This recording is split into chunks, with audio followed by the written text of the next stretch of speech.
Oh, chemistry. This is skill practice 48. Yeah, let's get into it.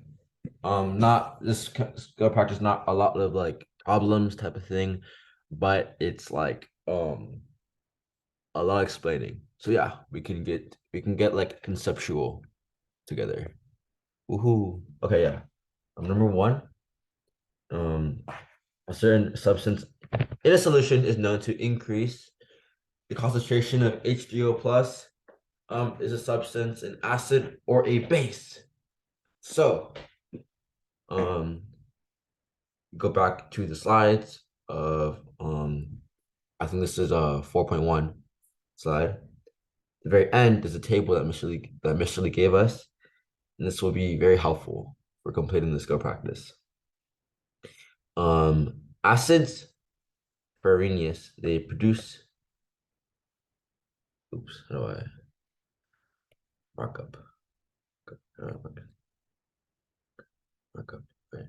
So Arrhenius, right? They increase concentration of H. That's what acids do. The acids increase the concentration of hydrogens.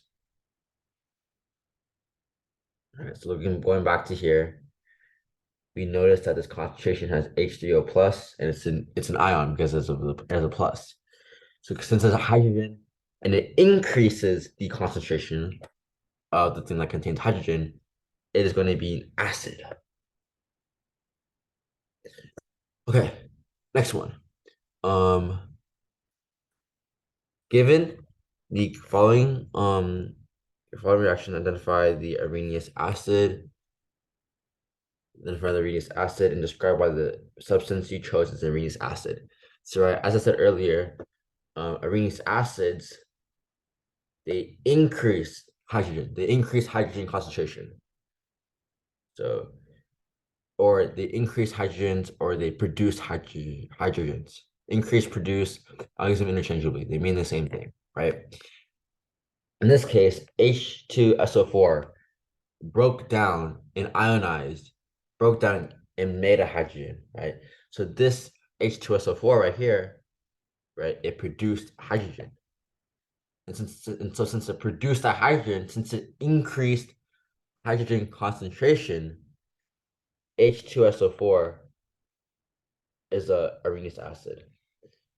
It's an Arrhenius acid because it produced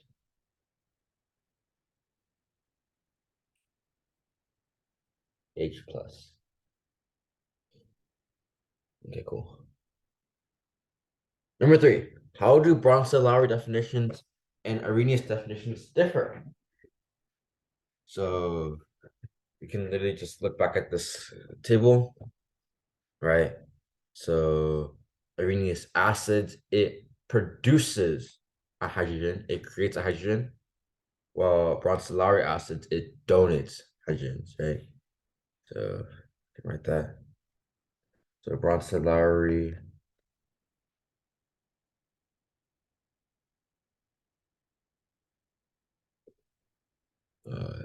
Bronsted-Lowry acids donate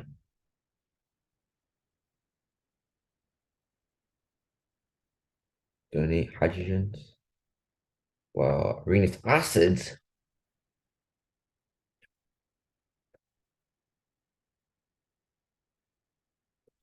increase H plus concentration. Okay, number four. Describe the difference between a weak and strong acid. Honestly, I was looking through the slides and I couldn't figure out why this was happening, like what the answer to this one is. So I looked it up online, Google, as any normal like person who's like struggling with anything, you look up on Google.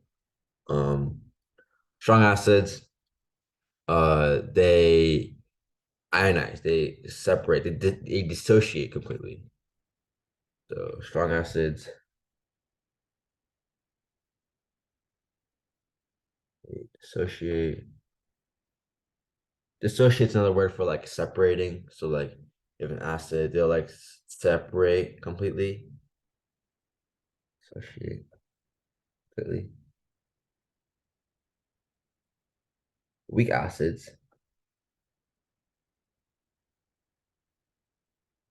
they'll like dissociate partially or they'll ionize partially. Like they won't separate completely, but they'll just like separate like a tiny bit, not as much.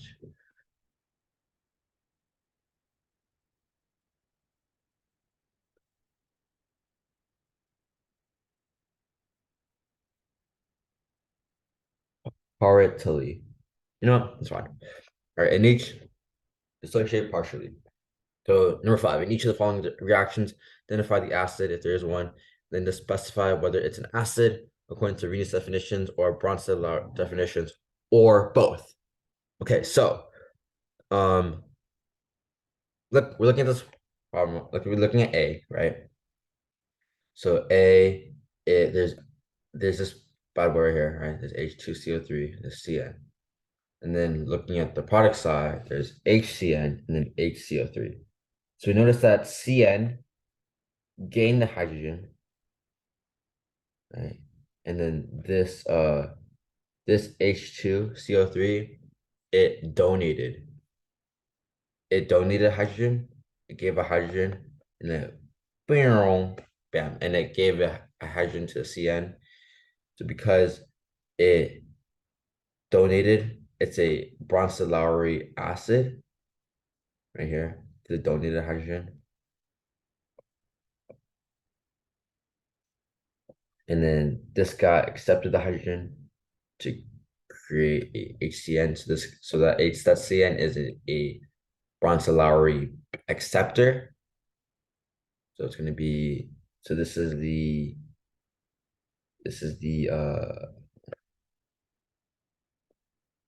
acid, and it's going to be a Bronsted-Lowry.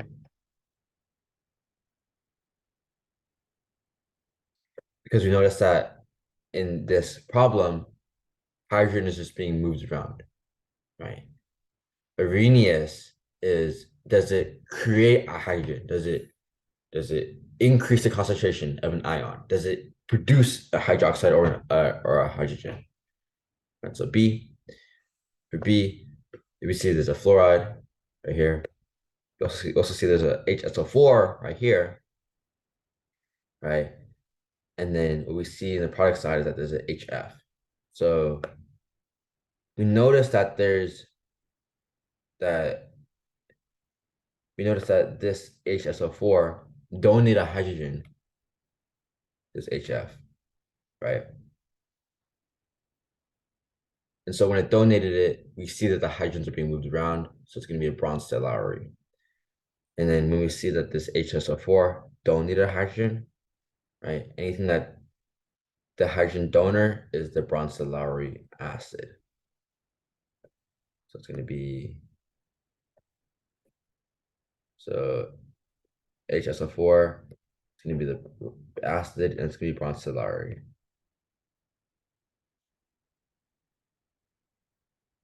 Okay. In this case, number C, letter C, we also see, looking at this one, we see there's a HSO4 right here.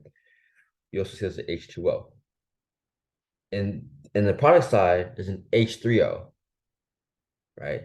So the H2O, this H2O gained the hydrogen to become H3O, right? H2O to H3O gain the hydrogen, right? So what that means is that this HSO4 donated a hydrogen, right? Gave it to H2O, and then we see that these hydrogens are being moved around. So it's going to be Bronsted-Lowry. So this is a Bronsted-Lowry acid because it donated a hydrogen to H2O. But what we noticed is that to get H3O, it's an ion, there's a plus, right? It increased the hydrogen concentration because it's an ion. So in this case, since this HSO4 donated a hydrogen, it's a bronzolaurie acid. And since this HSO4 increased the ion concentration of H3O, right? It produced acid. It produced an acid. It's also an Arrhenius. It's both.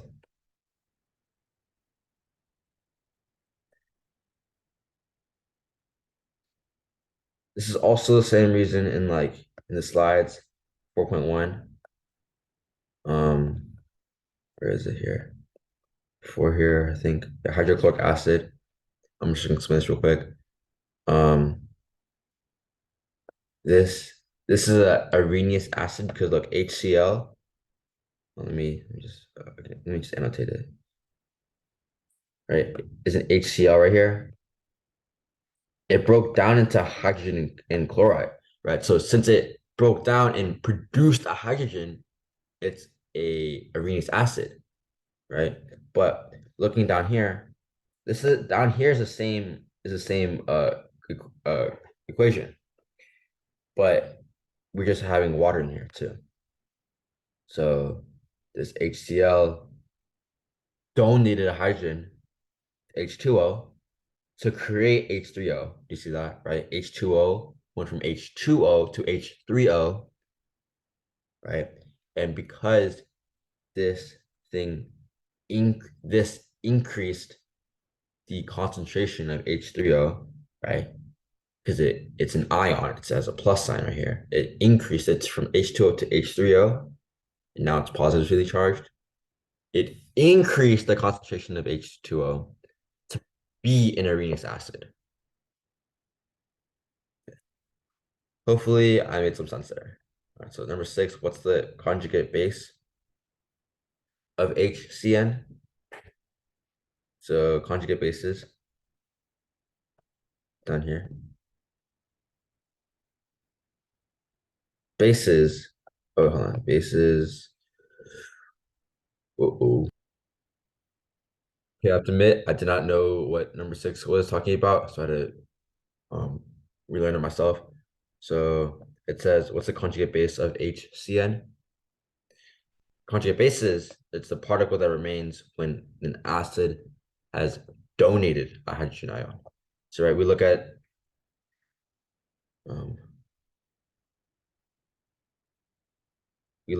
this problem right here. Looking at this first problem right here, right? We're looking at the conjugate bases related to acids, right? This H2O donated a hydrogen, right? It's the particle that remains. This conjugate base is a particle that remains when an acid has donated a hydrogen. So this acid donated hydrogen and it created a conjugate base. So the conjugate base of HCN basically tells us that HCN is an acid, right? And acids donate hydrogens. So it's going to be just CN, right? Because in definition, CN, cyanide, is the acid, is the particle that remains when an acid has donated a hydrogen ion. And this HCN donated a hydrogen. Okay. Yeah, let's go practice 48. Let me know if any questions later. I'll be studying though. This test is gonna be hard.